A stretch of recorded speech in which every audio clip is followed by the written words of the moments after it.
Welcome back to Mystara is back on track, and today we are going epic, as today's topic is making high-level adventures for Mystara characters, and, well, other settings as well. Because I won't lie, this topic rapidly became a diatribe on how to actually run high-level adventures and not bore your party. Players tend to lose interest in high-level play for a variety of reasons, but mainly because Dungeon Masters just changed the difficulty of the adventure, rather than the scope of it.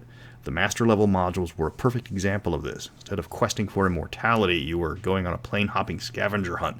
They got repetitive, but no longer. It's time to put on your big boy pants and finish those impossible feats. I'm Mr. Welch, and let's get epic. High-level monsters never got a lot of love. They were difficult to pull off because just throwing tough monsters at a party in a dungeon isn't a high-level adventure. It's a low-level adventure scaled up. Don't take my word for it. Look at the mix of BECMI modules and see how the higher you went up in level, the less modules were written. There were 18 basic modules, 17 expert, 9 companion, 5 master, and 3 immortal. There was literally 3 times as many basic and expert modules as master level modules, and almost twice of that of companion modules. Then you look at the master level modules, and you've got little variation in the plot aside from a retelling of the Odyssey in the very first one. After that, the modules drop in quality quickly. So here's the problem with Master Level Adventures. They break the 3 pillars school of game design. So just a refresher, the 3 pillars are combat, diplomacy, and exploration.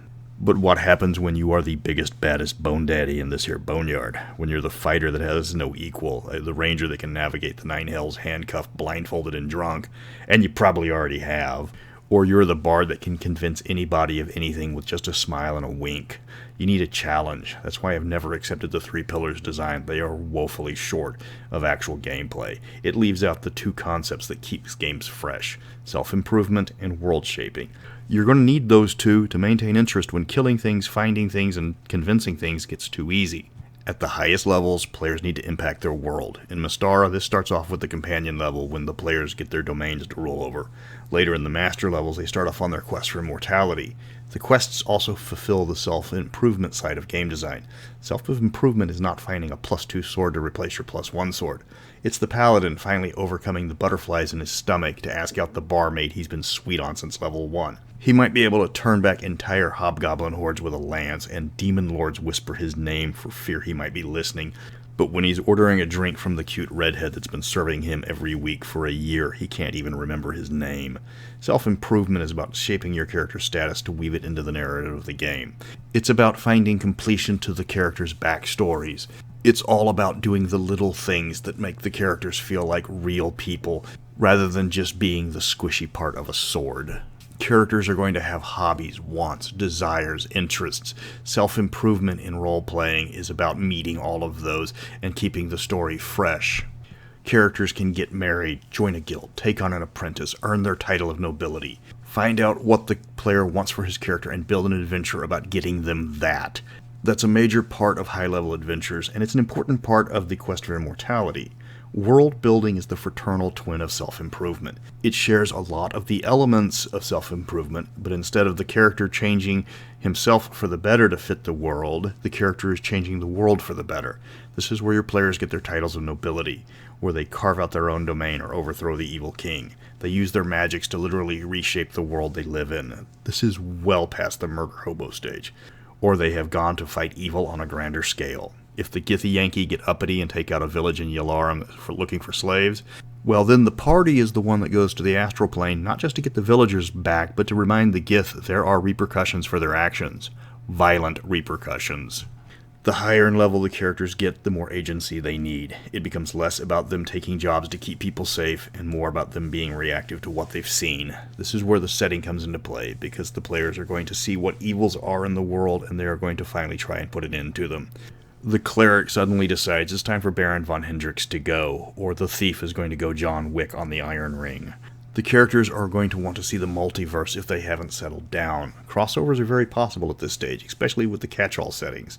The wizard might build a spelljammer. The Domain of Dread could pull the party in to deal with an uppity Dark Lord, or they could walk through a hidden portal and find themselves in the City of Gates, where everything is open to them. For a huge challenge, they can try to find the origin of the Beagle, the starship that crashed in Blackmoor all those centuries ago. Granted, it's thousands of years later, so there's no guarantee that the Beagle's race is even still around. High-level adventures have to be a step up from the previous levels. You're not rooting around in some dank dungeon killing monsters at 20th level, even if the monsters are vampires instead of goblins. If you need to look for adventure hooks for high-level modules, look no further than the Paths of Immortality. All of them have numerous plot hooks built in that have to be achieved for the players to advance.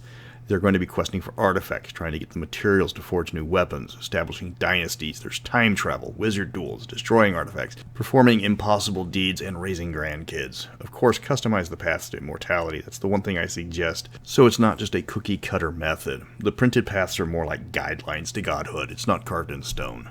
The best master-level bad guys are the ones the party have known about since level 1. You need to seed their hate. There's a reason why people hate Bargle even today. If you have the master as a big bad, for example, sack the hometown of one of the heroes. You don't have to orphan them, but if they become a refugee in their background fleeing from the desert nomads, when they're questing for immortality, putting the master down as part of their quest is going to feel so much better. You need to have him play the part of Blofeld in James Bond, where he always gets away from the character, or the character has been forced to satisfy herself slaughtering his proxies, until the characters are finally high enough level to head over to Hool and put a sword in the bastard. If you have a grand arcing plot, just remember to seed it with a history of conflicts to build up to the conclusion. Perfect example of this is Luke Skywalker from Star Wars. Luke sees Vader kill his mentor in the first movie. Then later on in the same movie, he barely escapes from Vader with the help of Han. Finally, he faces Vader in Empire Strikes Back face to face and gets the crap kicked out of him. Let's be honest, when Luke Skywalker is showing home videos to his friends, he fast forwards through the Empire Strikes Back. Only at the very end of Return of the Jedi does Luke finally finish his character arc, where he confronts Vader, defeats him, and redeems him. It's the classic hero's journey, and there's a reason why it works. Because high-level play obviously takes place later in a character's life, don't forget the home front. Romance is a touchy subject to roleplay. Nobody wants to hear you talk about super sexy time with the NPC princess when a simple "will bang, okay" conveys the message without squeaking out everybody at the table. You're there to enjoy the game as a group, not give a graphic detail about making out with the cleric that looks suspiciously like another player's girlfriend, your make-believe Chinese lesbian girlfriend, or your animal companion because you think it's okay because you're a druid and you're into ponies, and just letting you know, from speaking from the rest of the party, that is not totally okay. Seriously, that is the very opposite of totally okay. So in short, don't be any of those people. But if your character is going to settle down and get married, that's a lot of possibilities. As much as the kidnapped love interest is a classic plot element, don't overdo it. Especially if the paladin finally gets over his shyness and asks out the barmaid, and she suddenly becomes the Duchess, and she learns a thing or two about stabbing people from her husband, so when the kidnappers show up, she's already twice her level. You can add kids to the mix, and let the characters wind down from adventurers to rulers. It's okay to let your players have a happy ending when the game winds down. Those are more than a few suggestions on how to keep high-level play interesting and fun. Remember to customize it to your players so that they are following existing plot hooks, realistically advancing the storyline with marriage and kids and such, and changing up the scenery to give them new challenges. As the party levels up, so does the scale of the challenges. Level 20 adventures should not resemble level 1 adventures, just with tougher monsters. I actually had to look for my book that's got all the topics in it. It's been more than a month since I got derailed with the virus and the cable company suddenly getting difficult. So our options were previously the gladiatorial games of Theatis, the national leaders of Mystara, Tabaxi versus Rakasta, Mystaran monsters in other settings, and the next topic being added to this list will be Immortals Changing Allegiance, which was brought up in the Vaults of Pandios, or the Piazza, I forget which one. But until next week, happy birthday, Rosalie, wherever you are.